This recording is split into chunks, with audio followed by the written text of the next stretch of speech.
Okay,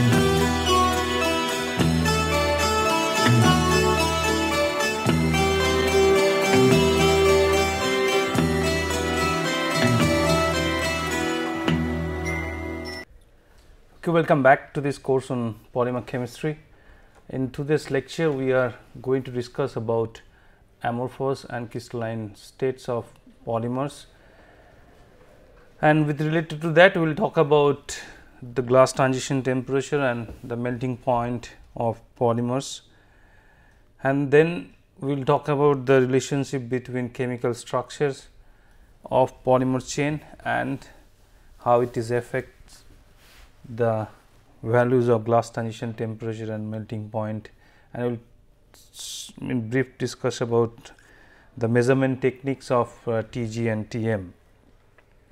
Okay, before we start today's content, let me just take 2-3 minutes to explain the last slide or last page in my previous lecture, because I thought that I did, because of time it was completed hurriedly. I just want to spend 5 minutes there. Now, if for example, what we were doing yesterday, that I discussed that if I for example have 2 phenyl, bisphenol in this case, and now they may react with some carbonate source to form polycarbonate. Now, this example I am giving for polycarbonate, but this analysis is applicable for any polymer, any copolymer, especially for polycondensation copolymers, where you have you can find out a carbon which would signal NMR signal dependent on the two groups which is holding that bond. Now, you can have 3 types of carbonate linkage. I just give it example here, and B O C O O O B, and you can have A O C.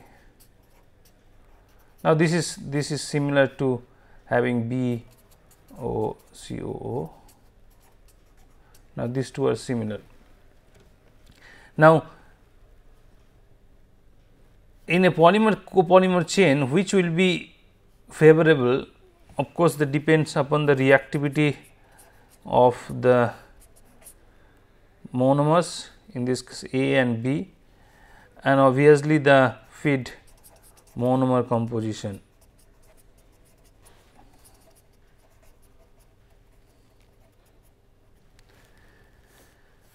Now, for example, if we assume first that the reactivity of these 2 monomers is same, then if I take a 50-50 ratio of the feed monomer composition by mole percent by number, then obviously the chances of that AOH will react with another AOH to form a carbonate will be given by 0.5 into 0.5, because these are 50% of these bisphenols are this type. So, the chances of this carbonate linkage is forming 0.25 if I have 50-50 ratio in the feed. Similarly, the chances of this type of carbonate linkage is given by again 0.25, and individually these two are 0.25. So, together they get 0.5. So, obviously, if I having a random polymerization where it is only dictated by the feed monomer composition, not by the reactivity of the 2 monomers, then a 50-50 feed composition will produce these 3 carbonate linkage. Similarly, if I have a say 25 A is to be 25 and 75, then chances of forming ACO OA it will be 0.25 by multiplied by 0.25, AOCB would be 0.25 into 0.75, again twice because for the other way around, and for B OCO it will be 0.75. See, for this mole ratio, so if we found after the polymerization is made from our carbon 13 NMR that the ratio for these three carbonate at this for 50-50 feed ratio, monomer ratio, then we will know that it is a random copolymer. So, the reactivities are not different. Similarly, if we have this ratio of these three carbonates, then we will know that this is a random arrangement, and if the obtained NMR signal ratio different from any of the values for it will be supposed to for a statistical random copolymer, then we will know that blockiness is there in the polymer. So, this exactly has been shown by plotting in this. So, if we change the feed ratio, what will be the ratio of this is for AA and this is for BB, this is for AA. So, this AA carbonate or any other any other condensation polymer, and this is for BB and this is for AB linkages. So, this is the plot of monomer mole fraction versus feed mole ratio. Okay, now let us come back to today's topic of lecture about amorphous and crystalline state. Till now what we have done, we have already made the polymer. We know how to make polymer from our understanding of polymer synthesis, and then we know that how it behaves in solution, and with that knowledge we were able to find out the chemical composition of the polymer, and if it is a copolymer, what is the composition, what is the sequence of monomer present in the polymer, and we know what is the molecular weight of the polymer. So, we know all the basically what are the information needed for the polymer, we know by this time. So, what we will do now with the polymer? Obviously, we want to use this polymer for some applications, and I have discussed in the very beginning that polymers are utilized mainly in two ways. Once these polymers after synthesized are added in some formulations along with the other components, like in detergent, paint, ink, emulsions, where polymers are added with some other compounds. So, polymer is one of the components among many. Secondly, which is almost the majority of the application of polymeric material or polymers, is where the polymer is the main component, is almost close to 100% is polymers, and you have additives or fillers which basically are property enhancer or stabilizers or colorant, dye, those are the added components. So, mainly it is the polymer.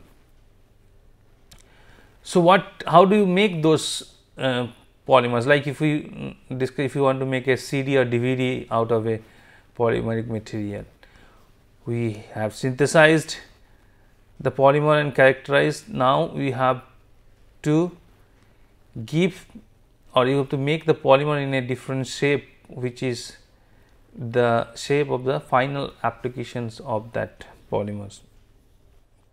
So, for that we must know the behavior of a polymer in solid state. Solid state in the sense where the polymer is applied in room temperature, it is not viscous.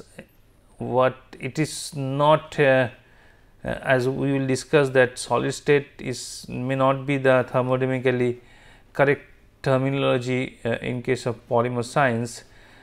What by solid state I mean that it is not flowing in the in the condition where we are using. So, in polymers in that solid state can be mostly in two types, where they can be semi-crystalline. Semi-crystalline means it has these crystalline regions and which are basically ordered, and amorphous region where amorphous material where there is no order. We all know what is a crystal, and we know crystalline solid, liquid and gaseous state of matter, basically three state of matters, where in case of crystalline state, solid state, we have long range order. In case of liquid state, we have a short range order, and in gaseous state we do not have any order, and we have sharp temperature or sharp temperature condition where these two transition take place from gas to liquid state at a boiling point, and from a liquid to solid state as a freezing point. So, we know that there is three states of possible three state possible for a matter.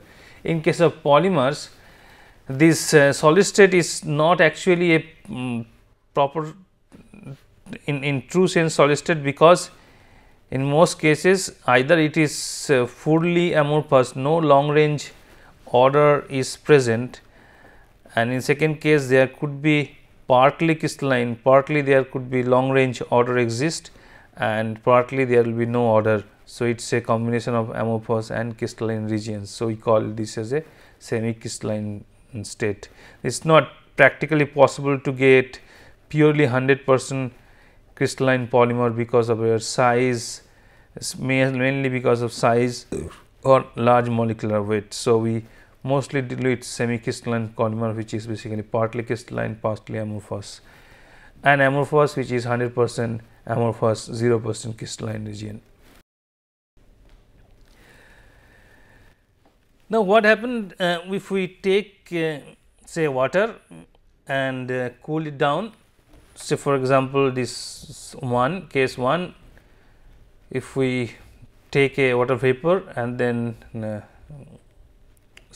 water, just consider water, liquid water, and then cool it down, the specific volume will go down. It will happen for most of the cases. There could be some disturbance for water, but I am talking about in general any liquid. Just consider a general liquid. We decrease the temperature, the specific volume will decrease, and at a particular temperature, freezing point, the specific will go a discontinuity, and then it will form a crystalline state, where again the specific volume will decrease with decrease in temperature, but in a much slower rate than it was in case of liquid state. Now, what happened in case of polymer? See, if I have a polymer melt, obviously there are many chains. So, if I am drawing few chains here with different inks, trying to draw polymer chains having different with different inks. Just imagine these three are the different polymer chains. In melt, they are entangled, they have thermal motions, they have kinetic energy associated with them. Now, if you cool this or reduce the temperature of this polymer melt, obviously the viscosity goes up and the polymers start flowing less. Now, if you further cool down, what happened in case of a small molecular liquid, they would have a certain temperature in freezing point or melting point, they would have arranged or form a crystal with long range order. But in case of polymers, when you are cooling, these strands, these polymer chains do not have enough space, or they do not have enough time to sort of arrange themselves and align themselves, so that they make a crystal. So, to have a crystal, say for example, if I want to have a crystal, either these polymer chains should arrange in order, or they can a single polymer chain can fold like this and can make a order. So, basically if you are talking about 2-3 polymers, they can form like different crystalline states. So, what I am trying to explain,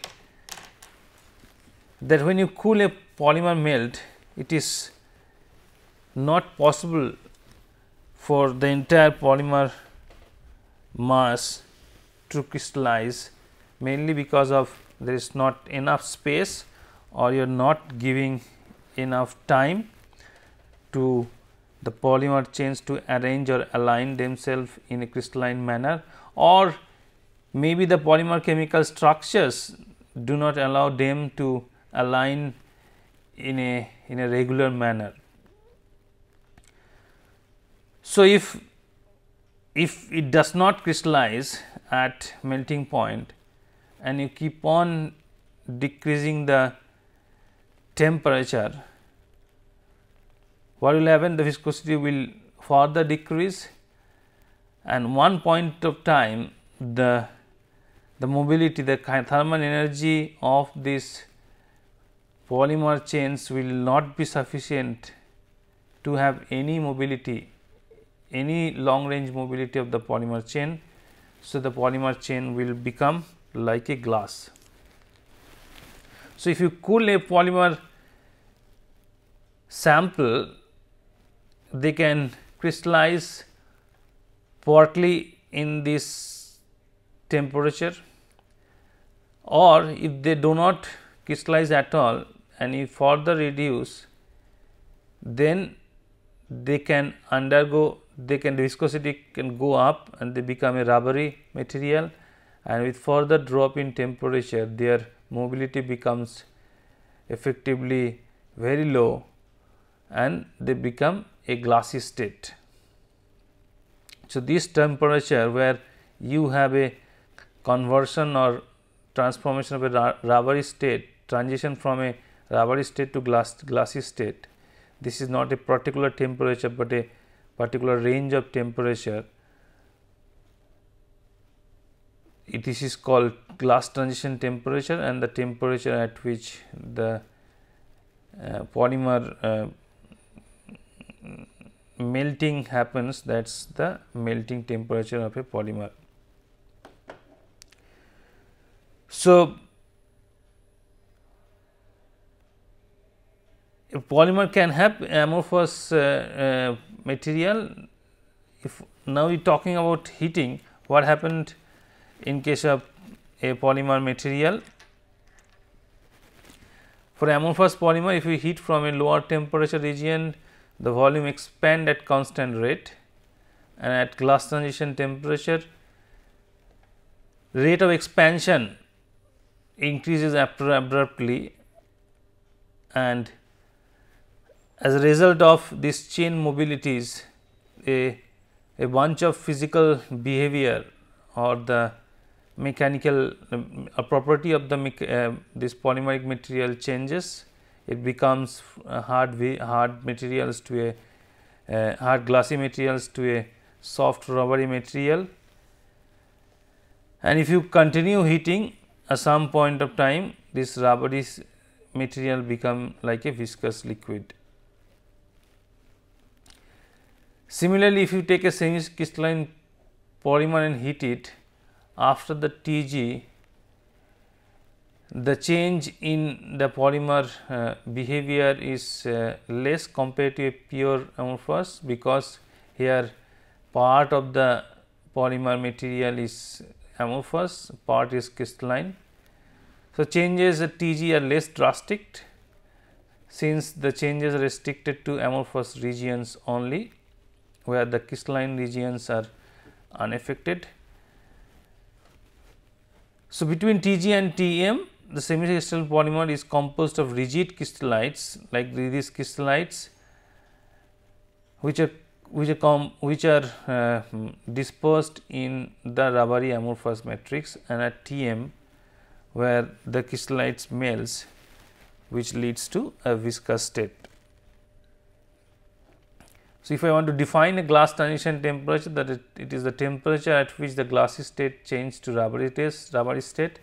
What is a glassy state? It is basically, we know this is like glass, which is a hard rigid material, which have only short range vibrational and rotational motion of the atoms, which is a hard, rigid and brittle material. And the rubbery state is basically having a long range rotational motion of polymer segments, and it is a soft and flexible. So, at Tg, what are the transitions take place in terms of molecular, if you think about polymer molecules, the intermolecular van der Waals forces, they break down, and this is the temperature onset of, that is the mark for the onset of large scale molecular motions, and we know that it undergoes glass to rubbery behavior change, and that is for amorphous polymer, obviously that should be the highest temperature of usage, because after that the polymer becomes so soft that it cannot be useful. If we talk about more about polymer crystallinity, polymers, as I said, it is never the polymer crystallinity is not never up to 100%, it is always semi crystalline, and the nature of polymer crystalline, semi crystalline material depends on how fast you are cooling, what is the condition of that crystallization generation. So, the crystallization size, the crystallites, the crystalline, the dimension and the shape of the crystalline regions, as well as the fraction of the entire material which are crystallized, they all depends on several factors. So, finally, whatever semi crystalline material we have, that is a non equilibrium microstructures, and in case of semi crystalline material, the there is coexistence of amorphous and crystalline region, and this is the microstructure actually determines the material property.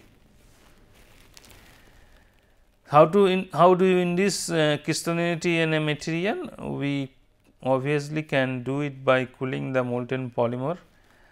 When you evaporate a polymer solution, then the polymer chains can align themselves up, because evaporation is a slow process. Then in polymer chains in the solution have more time to align themselves, so they can form crystalline regions. Annealing is nothing but heating a polymer at a particular temperature, and basically what we give when you heat the polymers at a certain temperature, we are providing some thermal energy. With help of that, the polymer chains can slowly align themselves and form crystalline regions. And another way we can induce crystallinity in a polymer material by drawing. When you stretch a amorphous polymers, then the amorphous polymers align, just because it is we are doing stretching the polymer, the chains can come closer and align themselves in a particular direction, which basically induces crystallinity. So, these are the example how we can, these are the different ways we can induce polymer crystallinity, and as this emphasizes the fact that the final crystallinity in the polymer in extent and the nature will depends upon several processes. So, final state is a non-equilibrium state. There are different models available for polymer crystallinity. This is fringe micelle model, which is like this crystalline domains are micelle like structures. So, and these crystallite regions are formed by different polymer chains, and also one single chain can be part of different crystalline regions. So, crystalline regions are embedded with or embedded in these amorphous regions which are not crystalline. The other models, it can form just like I was explaining, it can form folded chains and align themselves to form a high crystalline material, and there are different models available like regular adjacent folds, irregular adjacent folds and non-adjacent switchbacks.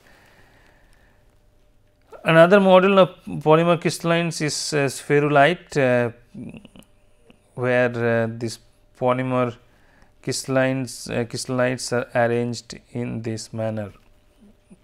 As a polymer chemist, we may not be very much interested in this the morphology of the crystalline polymers, but to understand the polymer properties and the structure property relation, we must know the crystalline behavior and different types of models in polymer material. Now, how a crystalline polymers is different than amorphous polymers? As you can understand that crystalline regions, semi-crystalline polymers will have crystalline regions of high stiff regions, which basically gives you higher rigidity, but lower impact strength. Obviously, you can imagine from the structure that it will give higher density. Crystalline polymers or semi-crystalline polymers will give you higher density compared to amorphous polymers. Because of the presence of crystalline regions, it gives resistance, higher solvent or chemical resistant. Obviously, this because of the presence of crystallite, this scatter light, and invariably we get translucent to opaque material. Presence of crystallites help in reducing the permeability of different gases. The crystalline polymeric material gives high heat capabilities because of the reinforcement made by the crystalline regions, and some other properties like anisotropy and all good electrical properties you can get as a result of crystalline regions. This is not all desired. It should not have a perspective that all crystalline polymers or semi-crystalline polymers have better properties than amorphous polymers. They have some better properties, but in the cost of something else, like it always becomes opaque or translucent. If you want to have applications where you need a transparent polymeric material, then it is very difficult to do with a crystalline polymers. You always end up with choosing amorphous material. So, there is always a balance between what you need for the final applications.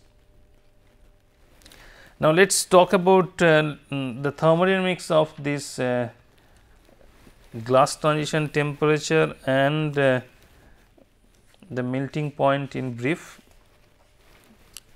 Now, in thermodynamics we can have two type of transition, first order phase transition and second order phase transition. Now, from our thermodynamical knowledge we can write these expressions.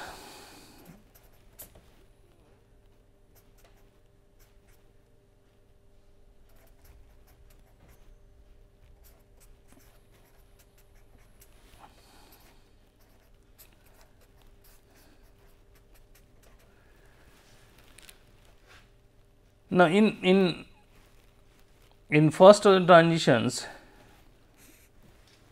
what happened if you plot G versus any of the state parameters like temperature, pressure, volume, then it changes continuously.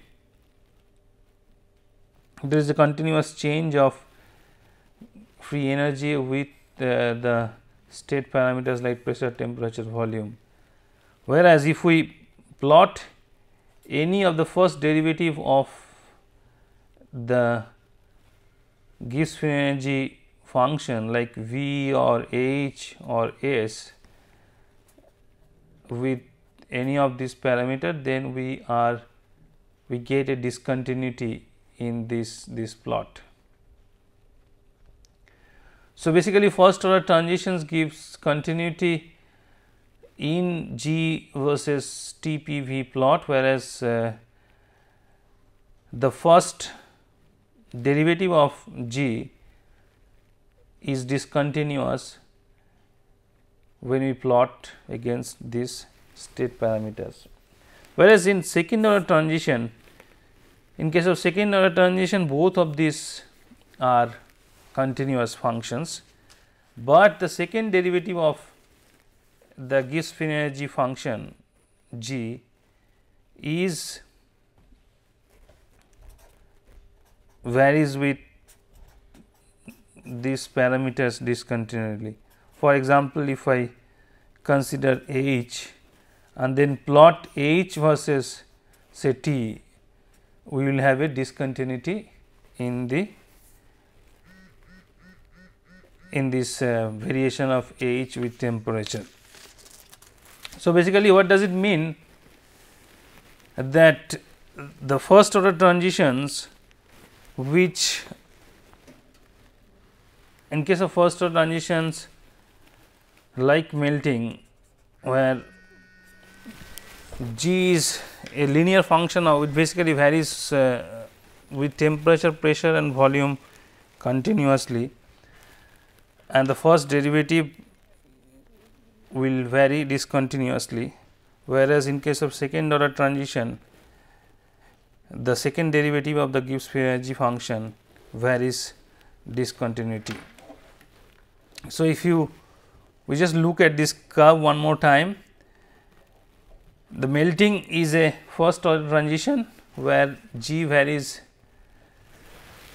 with temperature, the x axis is the temperature where G varies continuously with temperature, and the first derivative of G VHS, they varies discontinuously. Whereas, in TG, which is a glass transition temperature, which varies discontinuity with the second derivative of the Gibbs free energy function like Cp and so this is to be Cp versus T would be discontinuous function, because this is the second derivative of G and these are the first derivative of G. So, does it mean that we know that Tm from these curves, we know that glass transition melting temperature is a first order transition, thermodynamic first order transition, but whether does this mean that glass transition is a second order transition thermodynamically? The answer is no, because the fact that the glass transition temperature depends upon also the rate at which we cool the polymer matrix or polymer melt. If we cool fast, then Tg will be higher. If we give more time, the polymer chains to arrange themselves and give more time, which means we cool slowly, then Tg will be lower, which means that these curves will look like same, but this temperature, glass transition temperature, will vary if we change the cooling rate or in case of reverse direction heating rate. So, this is not a hence this is not a true second order thermodynamic transition, but for a particular heating rate the phase transition between a glassy state and a rubbery state is resembles with a second order thermodynamics transition. Now, what are the factors from a polymer chemist's point of view, especially in this polymer chemistry course, we must know what are the factors that responsible or that affects the value of Tg. So, we can design the polymers of certain structure, certain chemical structure to get a desired value of Tg. Now, the main factors that Tg depends on is the free volume. Free volume is the volume occupied by not occupied by polymer. If you are talking about say polymer melt, it is the volume which is not occupied by the polymer chains. So, if you consider just a liquid, then there will be lots of, we know there are lots of intermolecular spaces which are not occupied by the molecules. So, that those are free volumes, and if you increase the with temperature, typically the free volume increases, the polymer becomes less and less, the materials become less and less dense. So, free volume of a polymer material depends on molecular weight, presence of plasticizers or plasticizing side group, cross linking. We will discuss the effect of this in little detail with examples. Another very important factor which determine the value of Tg is the mobility to rotate or the mobility of the polymer chains. If the polymer bag, for example, if it is very stiff, that the rotation between the single bond around the single bond is restricted, then the mobility of the polymers comes down. So, if that happens, then the polymer chain have much less mobility compared to a much flexible chain. So, basically the degrees of freedom for internal rotation or the mobility of the chain affect the value of Tg, and this rotation or the mobility of the polymer chain depends upon the stiffness of the backbone or the flexibility of the backbone, steric effect, side group which is basically governed by the side group present, and intermolecular forces. The more intermolecular forces, the less is the freedom to move. So, what I will do? I will take these factors one by one and give examples, few real examples to emphasize or convince you how these factors affects the Tg of a polymer material or polymer. Now, you must remember that it is very difficult to change only one of these parameters, just only one parameter, because changing one parameter, these are all interlinked sometime.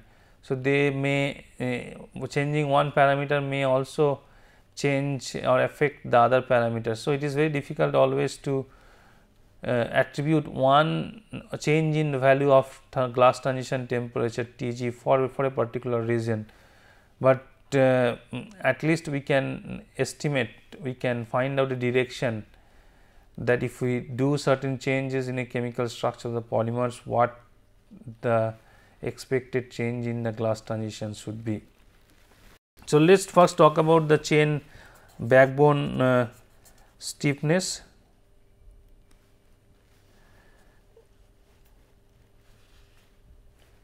Okay, let us first talk about the effect of polar groups.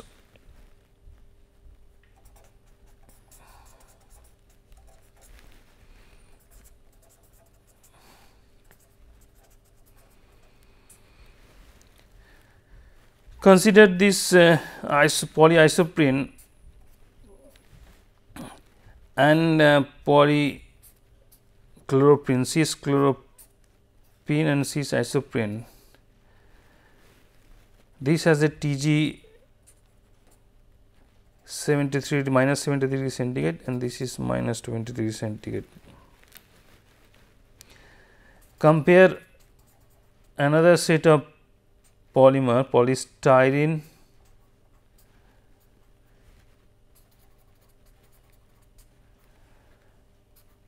poly,4-vinyl chlorobenzene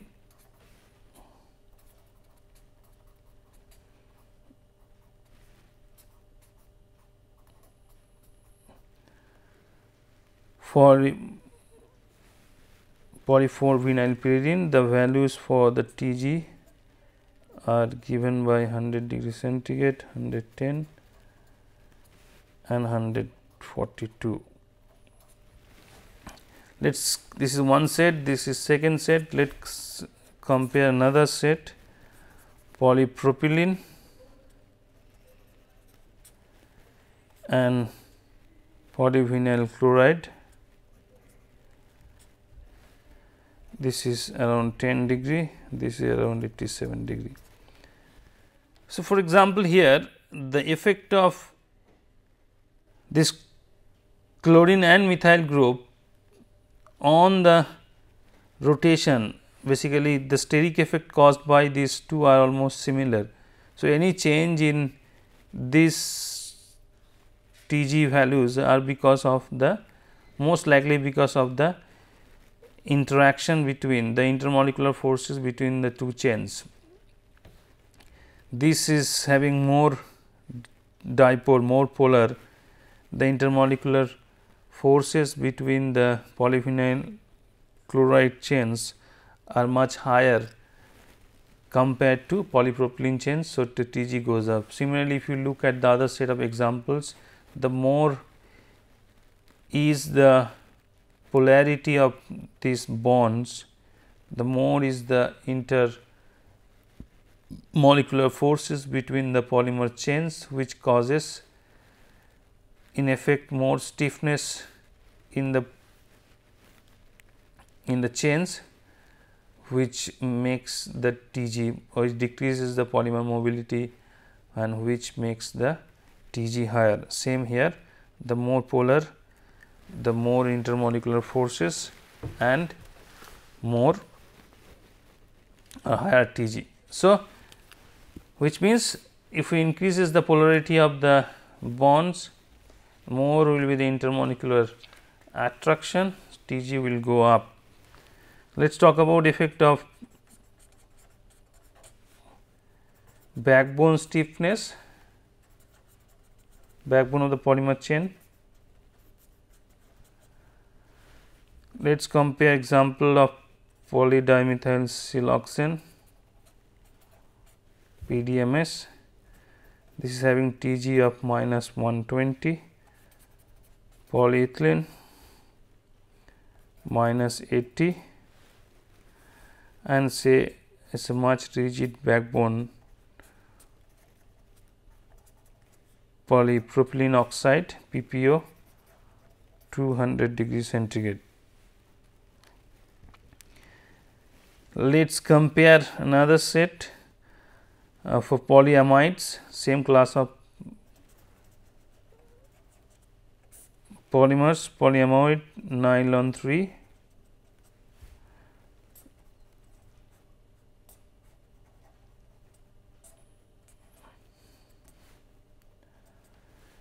Tg is 110 to 200 degree centigrade. Similarly, we can write, you can know what is this is the number of carbon atoms which gives this number. So, 3 carbon atom, nylon 3. So, similarly, we can write nylon 6, nylon 11, which gives Tg of 52 degrees centigrade, 42 degrees centigrade, and one very rigid polyamide, polybenzamide,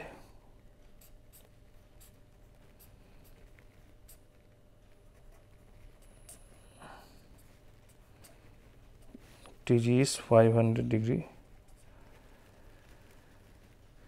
centigrade. Another set of example of polyester,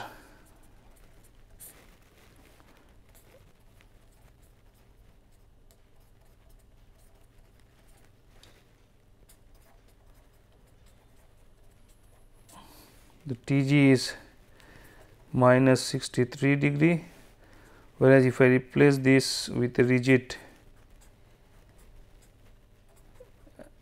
phenyl backbone, keeping everything else same, then the Tg goes up. Now, look at these three set of example, you can clearly see here we only change this CH4 backbone with a much stiffer aromatic backbone, which basically restrict the rotational freedom around this chain, which makes the polymer backbone much stiffer, and hence the Tg goes up. Similarly, example here, these two are stiff components. So, more CH2 groups we put in between, the polymer chains more flexible or less stiff, Tg comes down, whereas again if we instead of a non-alkyl chain in between, if you have a rigid aromatic groups which basically restrict the rotation around single bond, the Tg drastically go up.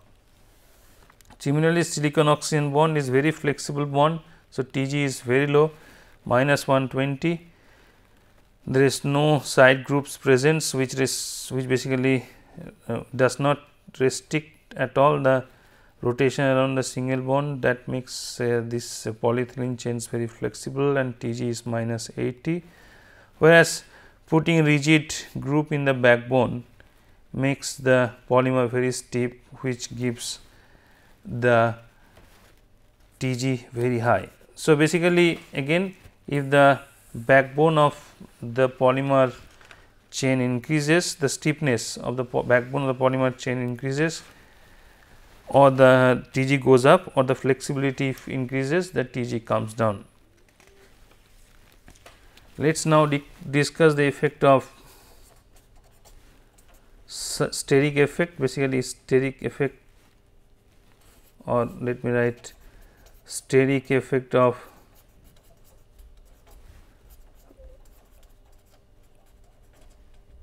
side groups.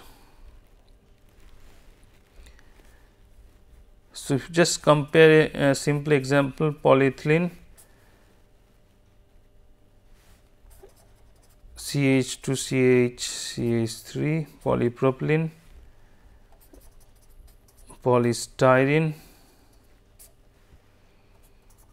and 4-vinyl anthracene.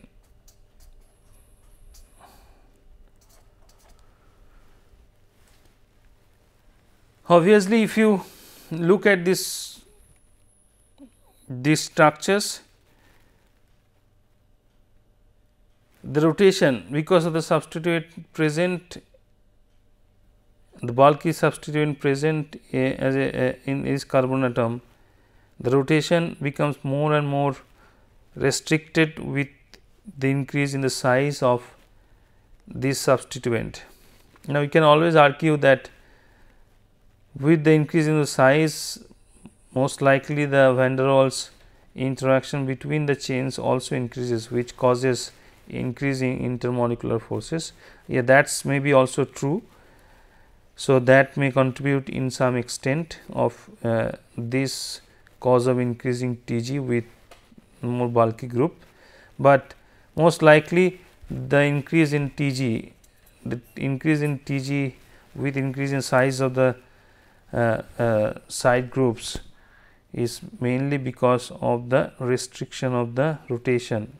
So, the polymer, because of the increase in the size, the polymer chain goes the polymer stiffness goes up, and hence the Tg goes up. So, which means that if we have bulky side groups, the polymer chains become more stiff, as a result the Tg goes up. Molecular weight of a polymer chain also contribute in the value of Tg, but the effect of molecular weight actually dies down after some molecular weight. So, basically with increase in molecular weight, the Tg goes up to certain point, and then basically the value of Tg becomes independent of molecular weight. It can be explained for the fact that the chains ends for a polymer chain, the ends are more mobile, more flexible, because in case the one of the sides it is not tied up from both sides, whereas any segments in between, they are tied up by both the sides. So, ends are more mobile and have more free volume, and hence they have more free volume, and if you increase the free volume, the polymer has more space to more space to change its conformation, and it becomes more mobile and the Tg goes down. So, for a chain, the more is the contribution from ends, the more is the free volume, hence Tg is lower. So, for shorter molecular weight, the contribution from the chain ends are significant, hence the Tg is low, and with increasing the chain length molecular weight, the contribution from the ends goes down progressively, and after a certain molecular weight, the chain ends do not contribute too much. So, the value of Tg becomes a steady value. Generally, we compare for polymer application, we take molecules use polymers having molecular weight much above than this. So, for practical purposes, the practical range of molecular weight which usually used for applications of polymers, they do not change the Tg with molecular weight. Next, talk about the effect of plasticizing side groups. Let us see particular example of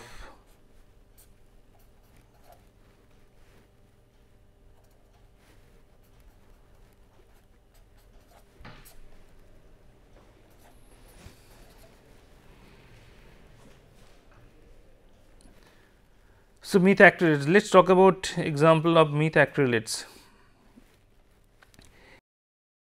If R is CH3, which is methyl methacrylate, the Tg is around 105. If it is ethyl, 65, N propyl 38, N butyl -2, N octyl -42, and N lauryl -62 degrees centigrade. So, look, if you further apart from the backbone, then if we keep on increasing the chain length, what happens with the further increase in the chain polymer side chain, they do not contribute too much in the restriction of the bond rotation. Whatever restriction have been imposed in the bond rotation, they have done by first few atoms. So, if you put further substitution, they actually do not contribute much in terms of restriction in bond rotation, but because of their mobility, the side chain mobility, they generate lots of free volume, and hence the entire polymer chain becomes more mobile. So, as a result the TG drops. So, if the side chain molecular weight goes up or size goes up, the TG grows up. This is nothing but sort of plasticizing effect, as if these molecules are dissolved in the polymer of this. Okay. But if we compare N propyl substitution with isopropyl substitution, then the TG goes up little bit, 38 to 50 degree centigrade. Compare N butyl with isobutyl and tertiary butyl substitution, this is 29, and tertiary butyl is 64 degree centigrade, whereas this N butyl is -2, isobutyl is 29, tertiary butyl is 64 degree centigrade.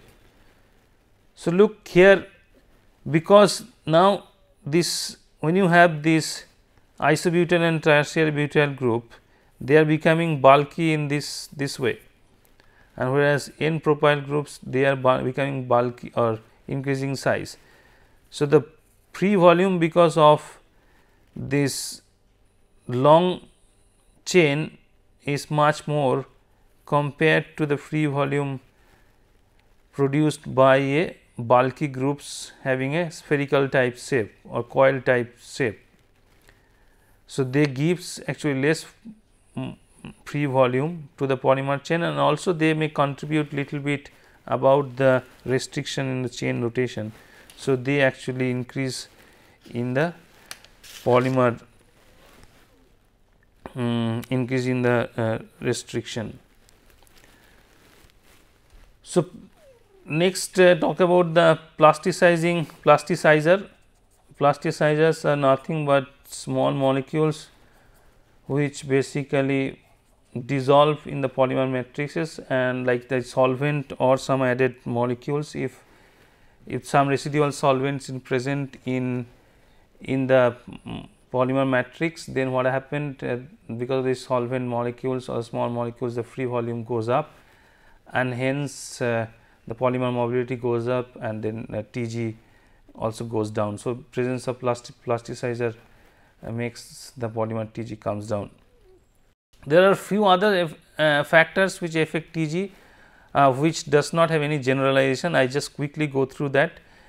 For example, if I have a compared to symmetric substitution, like 2 substituted F versus 1 substituted F, the unsymmetrical have the higher TG. This is the 2 example. And now the cis-tern isomers for diene polymers, they have different TGs. Now, these are all specific examples, so no generalization can be possible. So, general explanation is little difficult to give, and the glass transition temperature also depend on the tacticity of the homopolymers. And for example, if you look the TG of syntactic polymethyl methacrylate is different than isotactic, whereas for polystyrene is not different. So, what I will do, I will stop today, and we will start in the next lecture. Today we discussed the relations between chemical structure with the values of TG. What are the factors in a chemical structures affect the glass transition temperature for. So, if you want to design a polymer molecule, you can design accordingly, and we can continue this discussion towards the copolymer and blends in the next class, next lecture.